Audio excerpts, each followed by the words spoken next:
자, 이번 시간에는 한나라의 사회문화, 한나라의 사회문화부터 할 겁니다. 자, 춘추 전국시대부터 이어오는 굉장히 큰 건 철제 농기구가 계속 사용된다는 거죠. 그걸로 있어서 농업 기술이 발달하게 되고요. 농업 생산량이 계속 증대됩니다. 그래서 이때 무역이 발달하게 되는데 특히 장건이 이제 서역으로 가서 이제 비단길을 개척하죠. 그러면서 이제 서쪽 나라들하고 교역이 가면서 로마, 파르티아 이런 나라들과 중개 무역을 하게 됩니다. 토지는 사유화가 진전이 되고 빈부격차도 심해집니다. 당연하죠. 이제는 옛날에 이제 농업 생산이 낮을 때는 사람이 더 중요해, 사람이. 그래서 사람이 많을수록 생산력이 높아졌는데 이제 생산력이 증대되면 증대될수록 땅이 더 중요해지는 거죠. 그래서 땅이 많을수록 생산력이 더 많이 얻게 되니까 토지의 사유화가 진전이 되고 이걸로 빈부격차 심화됩니다. 그러면서 누가 성장하냐? 호적이 성장한다. 호적이 농장과 노비로 성장한다고 했어요. 농장과 노비로 성장한다. 그래서 이걸 막기 위해서 한전제 같은 게 실시되었다. 왕망 기억나요? 왕망 같은 경우에는 토지를 국유화하고 노비 매매도 금지시키는 경우가 있었어요. 그리고 지역사회를 지배했고요. 그 다음에 향거리선제라고 해서 아직 중국에 과거제가 나오기 전에요. 과거제 전에 인재를 지역에서 추천해서 선발하는 향거리선제가 진행 중이었다라는 거죠. 자, 종교 문화로는요. 그래서 이제 항리들이 이런 향거리선제를 통해서 관료를 진출해 중앙정치제도를 주도했다는 얘기고요. 문화로는 사상과 종교가 있는데요. 봅시다. 사상으로는 유가가 있습니다. 유가가 핵심이었죠. 유가가 핵심이었어요. 특히 누구? 한무제 때 무슨아? 관악화 되면서 권력을 뒷받침해주는 이념으로 갔다. 이때 도와줬던 사람이 동중서라고 얘기했어요. 쌤이 동중서. 자, 이때 발달한 유학은 훈고학이라 합니다. 훈고학. 자, 훈고학이라고 하면 분서객류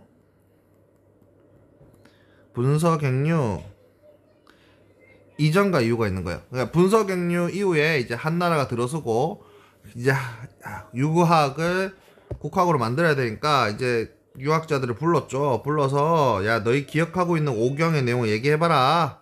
이렇게 해서 만든 게 금문이에요. 그러니까 금은 오늘이라는 뜻이에요. 한나라 당시에 학자들이 기억하고 있는 금문과 그리고 얼마 뒤에 이 공자님 무덤에서 나온 경전들이 있어요. 그걸 고문이라고 해요. 이 두 가지 경전에 차이가 있습니다. 이 차이를 이제 뭐가 맞냐를 얘기하는 게 훈고학이에요.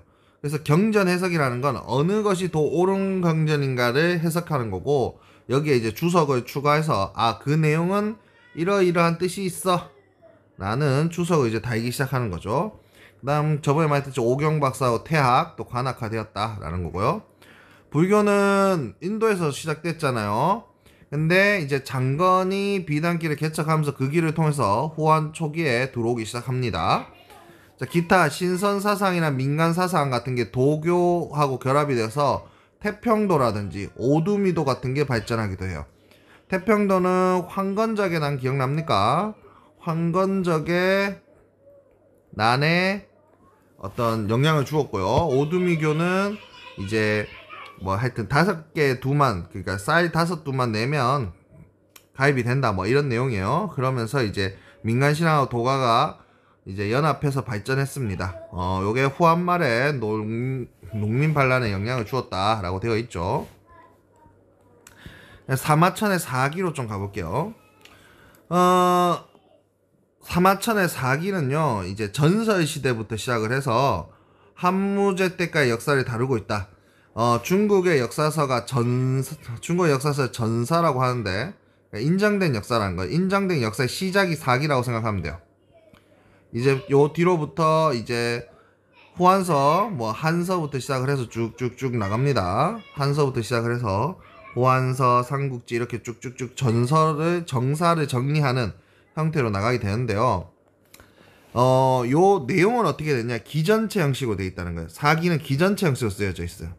봉기, 세가, 열전, 표, 지라고 되어 있는데 이제 신분별로 나누었다는 거예요. 신분별로. 그래서 뭐 황제 이야기, 그 다음에 황제 밑에 그 봉건 영주들의 이야기, 그 밑에 사람들의 이야기가 열전, 그 다음에 주요 내용들은 표로 정리하고 또 지도까지 넣었다. 뭐 이런 내용들이 있는 거죠. 그래서 봉기, 세가, 열전, 표, 지 이렇게 5개로 나누어서 기록된 것을 우리가 사기라고 하죠. 요걸 기전체 형식이라 하고요. 이런 기전체 형식으로 사기가 처음 기록되었다라는 거예요. 그 다음 이후에 이제 이 형태를 이어봐서 방고가 한서랑을 기억해서 전한의 역사를 정리했고요. 정사의 모범을 보이기 전에 이제부터는 나라가 망하면 이런 식으로 역사가 정리가 되는 거예요. 그 다음에 제지술, 채윤이 계량으로 종이를 보급을 확대했고요. 학문과 사상의 발전을 촉진하게 됩니다. 이게 드디어 종이가 나오는 거죠. 여러분 기억나는지 모르는데 이 종이가 탈라스 전투 이후에 이슬람으로 넘어가고 이 이슬람으로 넘어간 게 나중에 유럽으로 넘어가더라 라는 거 한번 이야기한 적이 있어요.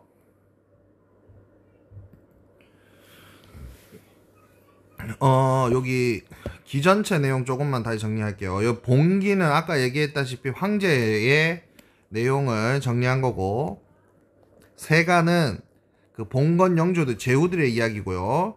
그 다음에 인물들에 관련된 게 열전, 그 다음에 연표 관련된 있는 게 표, 다양한 어떤 형태, 제도나 문화 뭐 이런 또 지역 이런 다양한 뭐라 해야 될까요? 주제별로 역사를 정리한 게 지, 이렇게 해서 5개로 기록된 게 기전체다. 이렇게 이해하면 될 것 같아요. 이번 시간에 한 것 중에 좀 중요한 거 굳이 뽑으라 하면 훈고학, 그 다음에 호조, 그 다음에 사마천의 사기, 요런 내용들이 조금 중요했습니다. 예, 이상입니다.